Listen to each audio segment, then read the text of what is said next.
गुत्तुर गुत्तुर बोली के आज देवैया हमार संचालक महोदय जी कहते हैं सियाराम जय सियाराम। और यहाँ छोटे नान लड़का से लेकर के आज नौजवान बुद्धिमान मोर संगवारी वल्ला जम्मो झल्ला ये नव जागृति लोक कलाराम ध्वनि मंडली ग्राम सेमरा बखारा जिला धमतरी की ओर से कोटि कोटि बार प्रणाम है कहते सियाराम जय सियाराम। वास्तविक में दाई हो देखन आज कलयुग के कली काल में भटकत भय मानव एक सत्संग के माध्यम से जोड़े के सुघर कन मौका ए राम नाम के आधारा है दे के प्रयास करते कहे सियाराम जय सियाराम। काबर ऐसना ढंग के यज्ञ हवन नहीं होती सना ताज हम लौपला ये मौका है तौने मिलती कथे सियाराम जय सियाराम। आज मौका मिले है ये हमारे लिए बहुत सौभाग्य की बात है कथे सियाराम जय सियाराम। काबर एक एक पैसा दान दे करके आज अटका बड़े आयोजन लग करे बर आप इकट्ठा हो करके इस सफल बनाए के प्रयास करता हो कहे सियाराम जय सियाराम। तो चल यही पावन माटी के चंदन वंदन करत आगे के हमारे कथा संगीत और नृत्य के माध्यम से बताए के प्रयास जारी रखन कहे सियाराम जय सियाराम। राम राम सीताराम जय सियाराम। राम राम सीताराम जय सियाराम। राम राम सीताराम जय सियाराम। राम राम सीताराम जय सियाराम। तो भैया चल आज धन्यमय धन्य यति रामा और यद्यपि सब विधि हीने हो रामा और निजी जन जानी रामी मोहि रामा संत समागम दिन हो रामा राम राम भगला पुकारी राम राम राम राम दशरथ नारी राम राम राम राम सीताराम रघुपति राघव राजा राम सीताराम अवध बिहारी राजा राम। नहीं विद्या नहीं बाहुबल रामा और नहीं खर्चनी कोई दामे हो रामा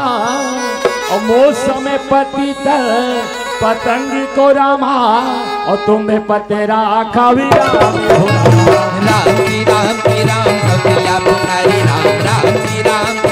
दशरथ प्यारी राम राम सीताराम रघुपति राघव राजा राम सीताराम अवध बिहारी राजा राम। श्री राम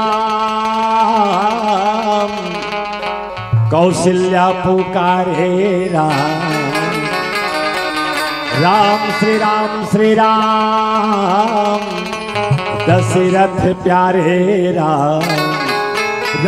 श्री राम सीताराम रघुपति राघव राजा अवध बिहारी राजा राम भगला पुकारी राम राम दशरथ प्यारे राम राम सीताराम रघुपति राघव राजा राम सीताराम अवध बिहारी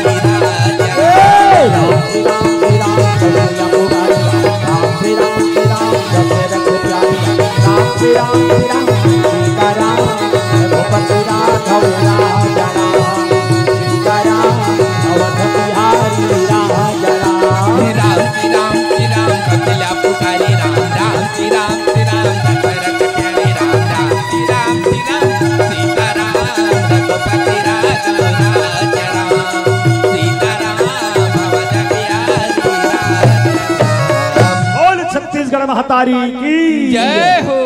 छत्तीसगढ़ के पावन माटी हो दाई तोला बंदते हाबाओ बंदते हाबाओ बंदते हाबाओ दाई तोला बंदते हाबाओ बंदते हाबाओ बंदते हाबाओ छत्तीसगढ़ के पावन माटी लरा दाई तोला बंदते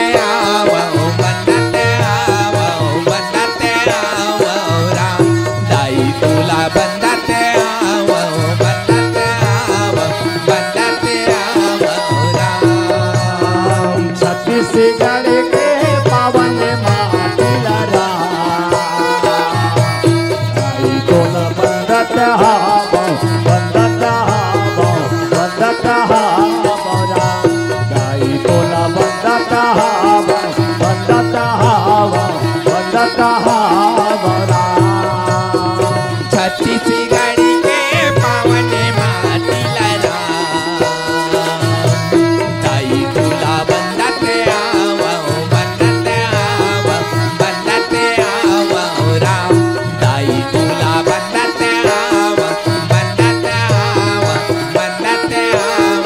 राम अरे बाप के धार महानदी है अपार इंद्रावती हा पथारे तोरे पैया आहो पावे परहो तोरे भैया जय हो छत्तीसगढ़ मैया हो राम हरि पापई के धार महानदी है अपार इंदिरावतिया पठारे तोर पैया पावे पराओ धन्य हमारे भारत देश के माटी से जय हो जहाँ छत्तीसगढ़ राम नाम के चर्चा हमन जगह जगह होए बरजात हरि पापई आज भी राम नाम के चर्चा में हमार जीवन ला मुक्ति मिली अन्यथा दूसरा में मिले वाला नहीं। पठारे तोर पैया पावे पराओ तोरे भैया जय हो छत्तीसगढ़ मैया हो राम जय हो छत्तीसगढ़ भैया हो राम जय हो छत्तीसगढ़ बोल छत्तीसगढ़ महतारी की जय हो ये रामा भजो न सिया रामा भजो न सिया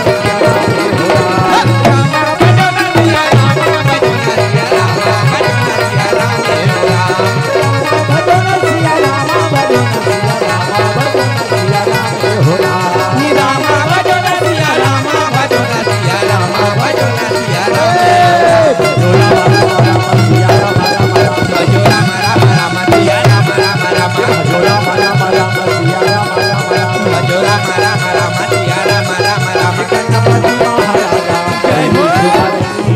गणपति महाराजा पहली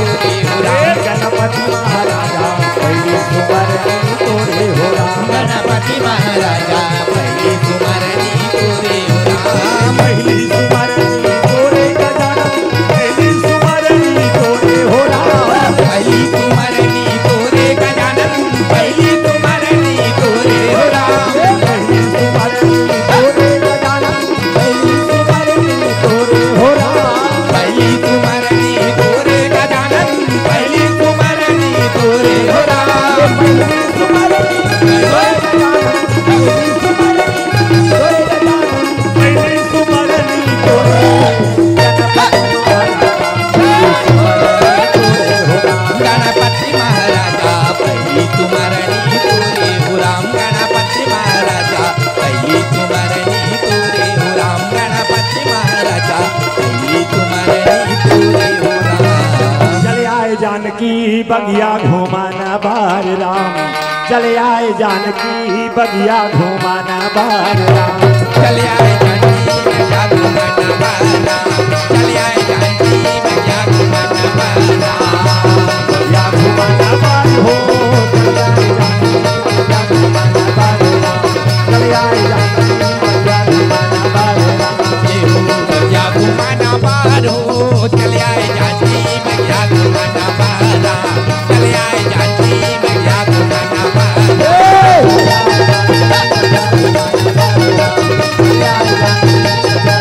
चले आए जानकी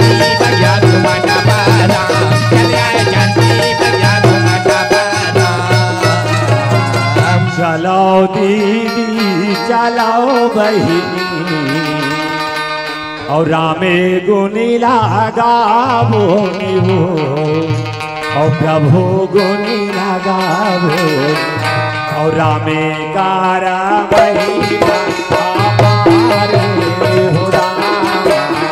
प्रभु कारा महिमा अपारे हो राम। चलो दीदी चलो बहिनी रामे गुण लगाबो प्रभु गुनी लगाबो रामे कारा महिमा अपारे हो बहिनी प्रभु कारा महिमा अपारे हो राम। चलो दीदी चलो बहिनी रामे गुण लगाबो प्रभु गुण लगाबो रामे कारा महिमा अपारे हो राम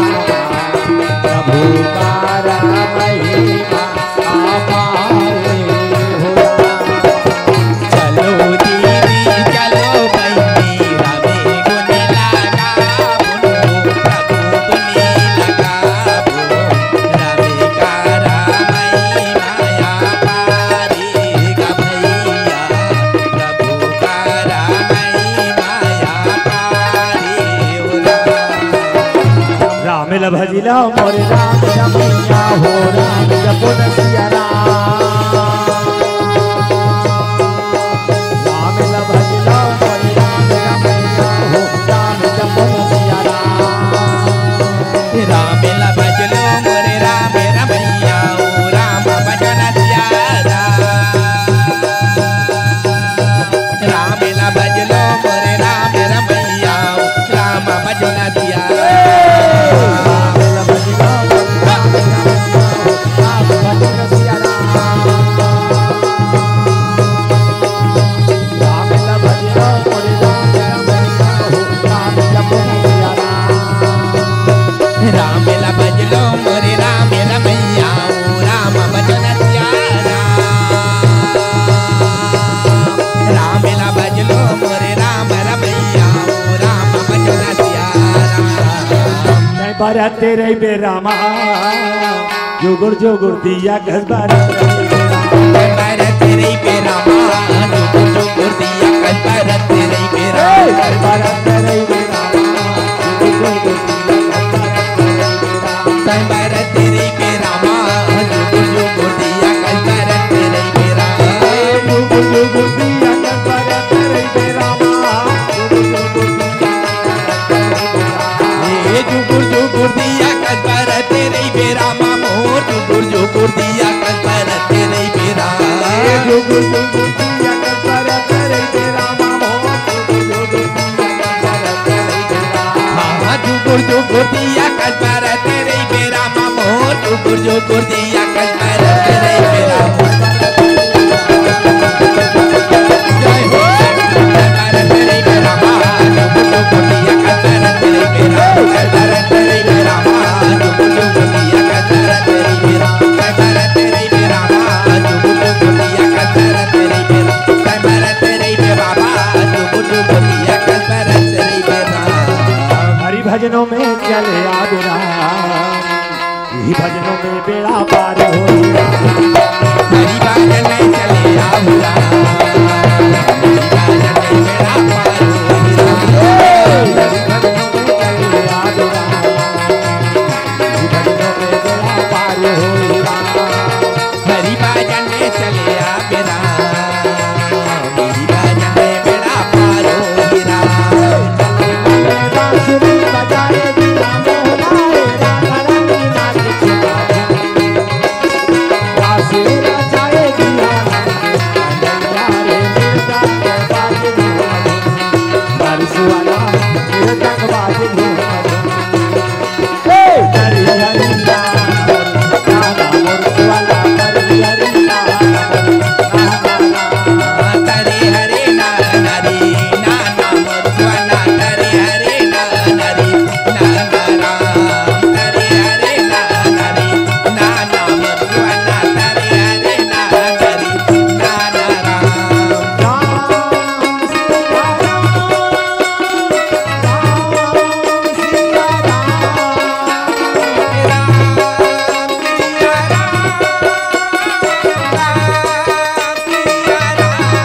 आओ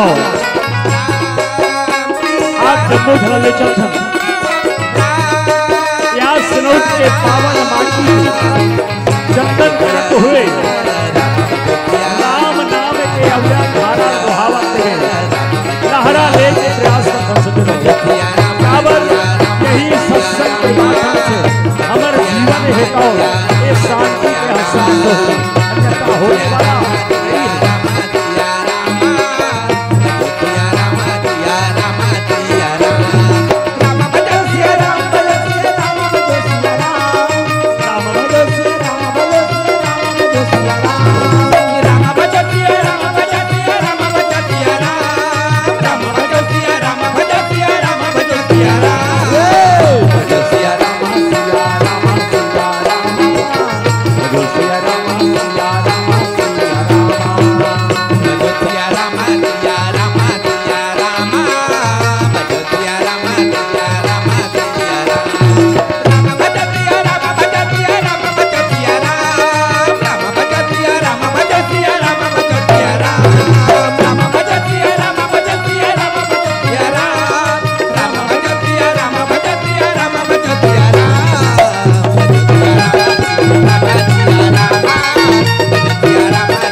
पावन माटी में राम नाम करल धारा है तो हम दुहावा थे कहे सिया राम जय सिया राम औ ही धारा में दाई हम डुबकी लगाए बना है कहे सिया राम जय सिया राम चढ़े पर तो चढ़ गए दाई हो एक बार धर्म के मंच मर्यादा के मंच में लेकिन यहाँ बड़े बड़े ज्ञानी महात्मा मला देखथन न काय गोठियाबो काय बतराबो मुहडा ले बक्का निकली कहे सिया राम जय सिया राम लेकिन कोई बात नहीं जैसे एक लड़का है तो अपन माँ बाप क्या हमें कुछ बोलते माँ बाप है तो सुंदर माफ करते कहे सिया राम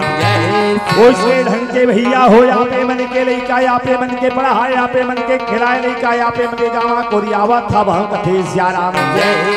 हमें जैन कथा ला लेके आए होदाई हो वो कथा के नाम है कौशल्या हरण कहे सिया राम जय सिया राम अभी तक आपन सुने सीता के हरण रुक्मणी के हरण सुभद्रा के हरण ए लेकिन सीता के सास कौशल्या के हरण कब होते काबर होते कैसे होते ए आनंद रामायण के कथा ये भैया जिला आपन के सामने में चर्चा करे के प्रयास करूं कहे सिया राम जय सिया राम और जैन कथा में चर्चा करे पर जाता हूं ना बोला 4 वक्त मन 4 जगह पर अपन ढंग से बखान करे हावे कथे सिया राम जय सिया राम अरे कागे बसुंडी गरुड़ प्रति रामा और याज्ञवल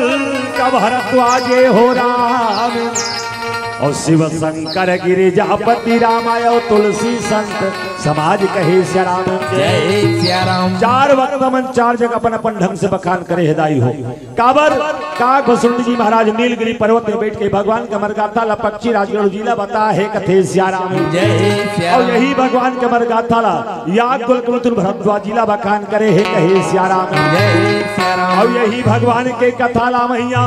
भूल भावन धोला है तो माता पार्वती ला बताए हवे कथे सिया राम जय सिया राम और यही भगवान का मरगाथा ला संत शिरोमणि कवि कुल तिलक गोस्वामी जी महाराज आम जनता ला आम मानव ला बताए के प्रयास करी क्या रे मानव अगर आपके जीवन में शांति चाहिए तो ये सत्संग में आ जा कथे सिया राम जय सिया राम का बताई हो सत्संग कोई हाट बाजार में नहीं मिले देख भैया 100 ग्राम शांति दे के ले आज शांति पाना है तो सत्संग के सहारा ले पड़ी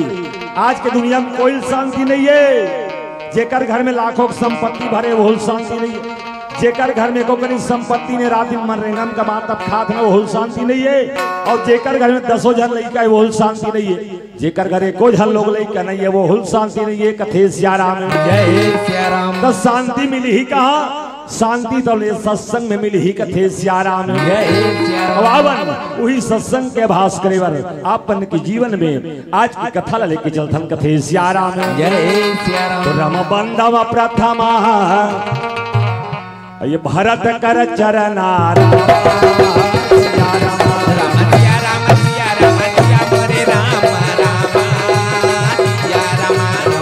सुने मप्रत जाहि न बरनारा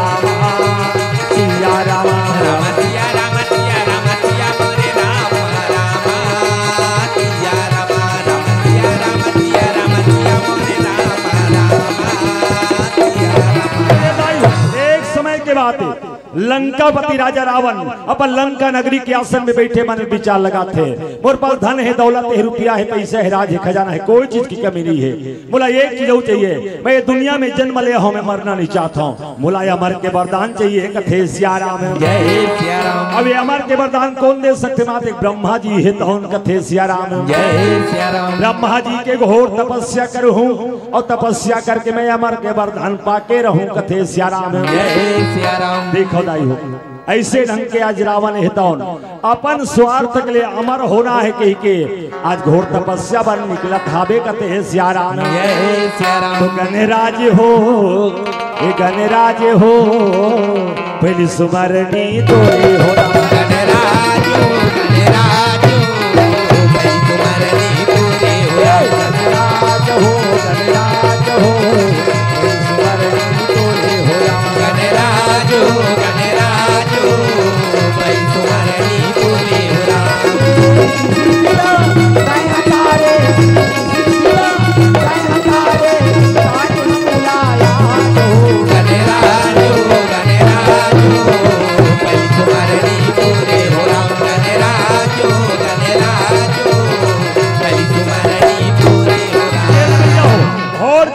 चल दी जाई एक पैर में खड़े रावण हेतौन कथे ओम ब्रह्म देवाय नमः ओम ब्रह्म देवाय नमः ओम ब्रह्म देवाय नमः कहे सिया राम जय सिया राम। आपका घोर तपस्या करीस क्या जो कर तपस्या से ब्रह्मा के आसन डोले बल लग गए, ये धरती कांपे बल लग गए, कथे सिया राम जय सिया राम। ये धरती जब कांपे बल लगी ना और ब्रह्मा के आसन डोले बल लगी, जाके देखते कथे वो हो ये तो रावण हरेगा। अरे ये इलाका चीज के कमी पड़ गई सोही, एक घर में धन है, दौलत है, रुपया है, पैसा है, राज है, खजाना है, कोई चीज की कमी नहीं है, लेकिन तपस्या करत काबर है। और जैन रावण के तपस्या से ये धरती कांपे वाला लगत ना, ये धरती कौन हरेदाई? ये धरती हमार माता एक कथे सिया राम जय सिया राम। एक माता ओला कथे जे अपन पेट में 9 महीना रख करके दुख दर्द सही क्या दुनिया में बाहर भेजी, कथे सिया राम जय सिया राम। अब एक माता ये हमार भारत देश में कहे जाते, धन्य हमार भाग कि भारत देश के माटी में जन्म धरे है। दुनिया में को देश अमेरिका, जापान, इंग्लैंड, फ्रांस, अभी तक कोई माता का हाथ सुने हो? अमेरिका माता तो इंग्लैंड माता तो जापान माता का हाथ नहीं सुने। आज वो सौभाग्य हमारा मिलिस गर्व से सीना ठोक के का कथन भारत माता कथे सिया राम जय सिया राम। और जेकर बेटी है छत्तीसगढ़, छत्तीसगढ़ लग हलोक महतारी कथे सिया राम जय सिया राम। आज हमारे राज्य में, आज हमारे देश में कतको राज्य है, एको ढन राज्य महतारी के दर्जा नहीं है। आंध्रा, उड़ीसा, तमिलनाडु, कर्नाटक कोई के हाथ सुने हो महतारी? तमिलनाडु महतारी के आंध्रा महतारी के मध्य प्रदेश महतारी ये सुने हैं। आज वो सौभाग्य हमारा मिलिस गर्व से सीना टोके का कथन छत्तीसगढ़ महतारी कहते हैं सिया राम जय सिया राम। तो छत्तीसगढ़ के भुइया मा हो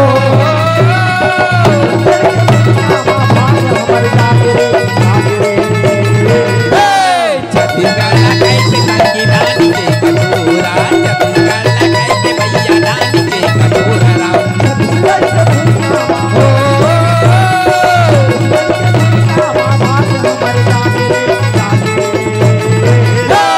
छत्तीसगढ़ कैसे दिली दानी के कटोरा, छत्तीसगढ़ कैसे भैया दानी के कटोरा राम।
घोर तपस्या करिताई। ब्रह्मा जी कहते रावण अरे बंद कर भैया, तो बंद कर तू तपस्या। आज मुरासन डोले बल लगे हे कथे सिया राम, जय सिया राम, अरे धरती कांपे बल लगे, जो मांगना है मांग ले, आज मिल जही कथे हे सिया राम, जय सिया राम। रावण देव ब्रह्मा जी अगर मोर तपस्या ले प्रसन्न हस तो मोला धन दौलत रुपया पैसा राज खजाना कुछ नहीं चाहिए। मैं दुनिया में जन्म ले हो, मैं मरना नहीं चाहता, बस मोला या मर के वरदान चाहिए कथे सिया राम, जय सिया राम। ब्रह्मा कहते बड़ा विचित्र बात है रावण, अरे दुनिया में जन्म ले तो मरेल पड़ते जी, तहु जन्म ले तहुल मरेल पड़ी, अमर के वरदान नहीं दे सकाऊ कहते हैं सिया राम, जय सिया राम। हाँ लेकिन एक बात है, ते जेकर हाथ ले मृत्यु मांगना है मांग ले, मैं देवर तैयार हूँ कहते हैं सिया राम, जय सिया राम। आज रावण कहते रावण कौन हरे, रावण है तौन अच्छा कुल में जन्म धरे, कहा उत्तम कुल पुलस्त करे नाती, और शिव बिरंची पूजे बहु भांति कथे सिया राम, जय सिया राम। रावण उत्तम कुल में जन्म धरे दाई हो, पुलस ऋषि के नाती, लेकिन क्या कर आदमी संगत में बनते और संगत में बिगड़ते है ना। अच्छा के संगत पड़ जाए तो संत बन जाही, गलत के संगत पड़ जाए तो पापी और कर्मी बन जाही कथे सिया राम, जय सिया राम। रावण गलोक अच्छा पंडित कुल में जन्म धरे है, ऋषि कुल में जन्म धरे, लेकिन आज रावण कोई राक्षस कुल में जन्म नहीं धरे दाई, वो तो प्रवृत्ति होकर राक्षस है कथे सिया राम, जय सिया राम। काबर कर संगत गलत है तेकर सती राक्षस बने है यार। एक रिश्ती कथे ना अच्छा के संगत करो, अगर गलत के संगत करबो तो हम भी गलत बन जबो, अच्छा के संगत पड़ तो संत बन जबो कथे सिया राम, जय सिया राम। एक रिश्ती कथे लोग ना, अरे संगत कर ले साधु के, अरे संगत कर ले साधु के, अरे भोजन कर ले खीर, अरे बासा कर ले बनारसा, कमरना गंगा ये तीर कथे सिया राम,